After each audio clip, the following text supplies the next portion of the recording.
Hello बच्चों, let's read the question. The question says the gravitational potential energy possessed by an object is because of its option A mass, option B acceleration due to gravity, option C height and option D all of these. ठीक है बच्चों. सो इस question के अंदर हमें क्या पूछा है कि कोई भी ऑब्जेक्ट है उसके पास में ग्रेविटेशनल पोटेंशियल एनर्जी किसके कारण होती है, यानी उसके पास में जो ग्रेविटेशनल पोटेंशियल एनर्जी होती है उसका रीज़न क्या है. सो इस क्वेश्चन को करने के लिए हम क्या करेंगे, की कॉन्सेप्ट अप्लाई करेंगे.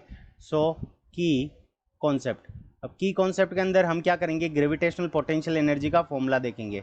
सो ग्रेविटेशनल,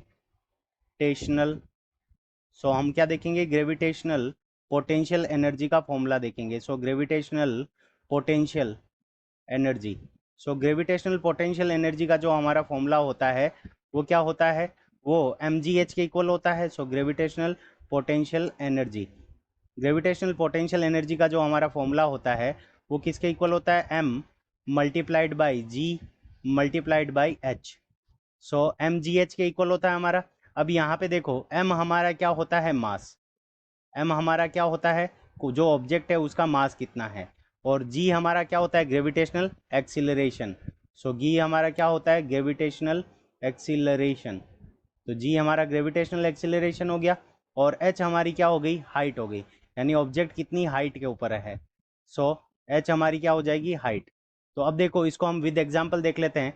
तो जैसे मान लो कोई ऑब्जेक्ट पहला इनिशियली आपका कहाँ पड़ा था, यहाँ पे ग्राउंड के ऊपर रेस्ट कर रहा था. अब आपने क्या किया, इसको h हाइट के ऊपर लेकर चले गए, यानी इस ऑब्जेक्ट को क्या किया आपने, h हाइट के ऊपर लेकर चले गए.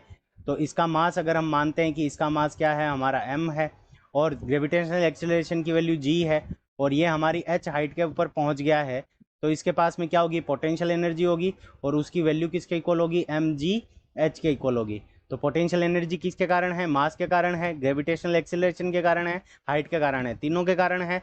तो option D, all of the above is the correct answer of this question. I hope you understood it well. Best of luck. Thank you.